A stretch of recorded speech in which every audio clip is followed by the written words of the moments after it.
በረታቱኝ። የዛሬ ደግሞ ያሳዝናል ውዶቼ። በክፍል 50 እንዳየ ነው ሉሊት በሰራችው ስህተት ናታን አዘነ። ናታን ልቡ ተሰበረ። ቤተሰብ ሙሉ ተጨንቋል።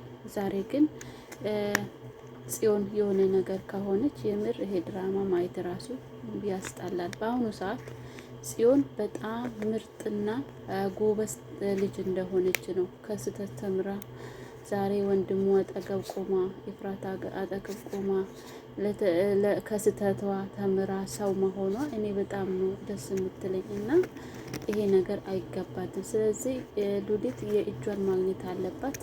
በክፍል 50 እንዳየ ነው ያው ሉሊት የእሷን ሴራ ከያፌት ጋር እያወራች ነበረና ቤዛ ጽዮን ክፍሏ ገብቷ ያ ሁሉም ነገር ስትሰማ ስለ ራሷ ሁሉንም ነገር እውነታ አውጥታ ስትነግራት ተናደደች። በቃ እና ምን ታመጫለሽ ብላ እንትኑ ላይ መሬት ላይ ጣለቻት ማለት ነው። መሬት ደግሞ ወለሉ ስለሆነ ሴራሚክ ስለሆነ በጣም ነው የጎዳት ማለት ነው። ከጭንቅላታው ብዙ ደም ፈሶታል። ቶሎም ደግሞ ሰው አላያትም እና መጀመሪያ ጊዜ መጥቶ ያየው ወንድሙ ነው። ናታን ሲያየው በጣም ደነገጠ፣ በጣም አዘነ እና ሳየው ደም ሁሉ ተፈሷል፣ ብዙ ደም ፈሶታል። ብቻ ወዳው አንስቶ ኤፍራታ ገኒ ብሎ ቢጮህ እንኳን ማንም ሰው አልሰማውም። እነሱ እያወሩ ነበረ ታች ቁጭ ብለው። በእነሱ ቤት ሁሉም ነገር ሰላም ነበረ እና ወዳው ሮጡ ከኤፍራታ ጋራ ሐኪም ቤት ወሰዷት። ስትመረመርም ሐኪም ቤት ጽዮን የማስታወስ ችሎታ ያነሰ ነው እና ማስታወስ አትችልም ነው የተባለችው። ወንድሙ በጣም አለቀሰ። እኔ ወንድም እንደሆንኩ እንኳን እህቴ አታውቀኝም ከአሁኑ በኋላ እኔ አላሷ ምን ልሆን፣ ስደክመኝ ስጨንቄኝ እንደገና ደግሞ ሲከፋኝ የሚያስናናኝ እሷ ናት። ብትረብሸኝ እንኳን የእሷ ረብሻ ለእኔ መድኃኒት ነው ብሎ አለቀሰ እና ኤፍራታም አይዞክ ብላ አበረታታችሁ። እሷም አለቀሰች ከናታን ጋር። ናታን በጣም አለቀሰ። እሷ ሁሉንም ትዝታ አስታወሰ።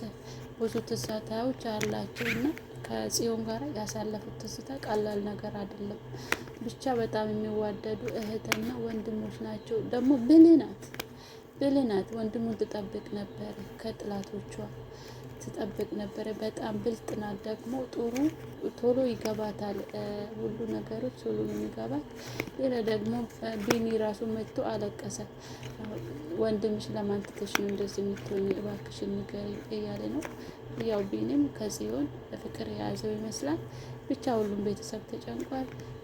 ሉሊት ግን በጣም ከባድና ምስጢራዊ ሰው ናት። አንድ ቀን ግን ትጋለጣለች ብዬ አስባለሁ። እስር ቤት ይገባታል። እነሱ ግን ወይንም ሽንት ቤት ውስጥ ስላገኙት እኔ እንደሚመስለኝ እንግዲህ ከክፍል አውጥታ ሽንት ቤት ያደረገች ሉሊት ማለት ነው። እና ወደ ሽንት ቤት ሲገባ ነው ያየው ናታን ማለት ነው። እና እሷም ተጨነቀች። በቃ ሉሊት ማለት ነው።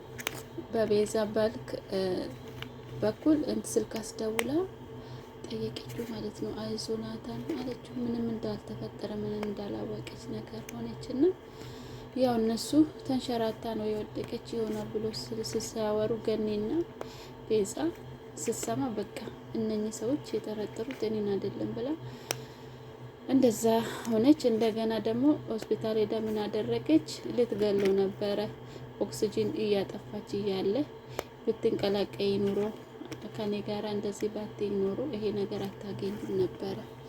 እንግዲህ አሁን ነፍሰ ገዳይ ልታደርግኝ ነው እያለች ኦክሲጂኑ እያጠፋች ነርስ ገባችበት ማለት ነው። ነርስ ስትገባበት ሁሉም ነገር ሰምቼሻለሁ፣ ያልሽው የተናገርሽው ሁሉ ሰምቼሻለሁ፣ ምን አድርገሻት ነው ያደረግሽው ሁሉ ሰምቼሻለሁ ስትላት ምን ፈልገሽ ነው ግን ተቀባጣጠረች እና አይ ኦክሲጂን እንደዚህ እያስተካከልኩ ነበር ምን ስትል እንደገና ደግሞ ነርሱን በብር እና በወርቅ ለማታለል ጀመረች። ያ ጊዜ ደግሞ ኦክሲጂኑ እንደጠፋ አልተመለሰም። ነርሷም የእሷ ንግግር እንጂ የኦክሲጂን መጥፋቱን ልብ አላለችም። ብር ሰጥሻለሁ ብላ ከቦርሳ ብር እያወጣች ነበረ። እና ወርቅም ትፈልጋለች የሀብል አለኝ እያለች እያታለለቻት ነበረ ዶክተሯ። መቼም ብር ሰውን እንደሚገዛ እናውቃለን ሁላችንም። ጽዮን ግን የሆነ ነገር ከሆነች ሉሊት መሞት አለባት። የምር ከባድ ነው። ጽዮን የሆነ ነገር ከሆነች ናታን ራሱ የሚኖር አይመስለኝም። አለሷ እኮ ማተንፈስ አይችልም። እና እንደዛ ነው። እንደገና ደግሞ ቤዛ ደግሞ አላቅም ብቻ ወደ ቤት ስትመለስ ሉሊት ደስተኛ ሆናለች። አላቅም ጽዮንን ገላ እንዳይሆን ብቻ ፈራው። ብቻ ደስተኛ ስትሆን ቤዛ ራሱ ከሷ ፊት አንብባ ዛሬ ለምንድነው ደስተኛ ሆንሽ? ምን አግኝተሽ ነው ብላ አየቻት ማለት ነው። በዛ ያፌ ስደውልላት ስልክ አታነሳ። ምን ነሽ ስልክ ማታነሺው ብለው ስጠይቃት እሷ ደግሞ ቤዛ እኮ እንደዚህ ሆና ሐኪም ቤት ገብታ እንደገና ደግሞ ማን ጽዮን ሐኪም ቤት ገብታ ለዛ ነው ጽዮን ተጎድታለች ስትል ጽዮን ማን አባቱ ነው የጎዳት?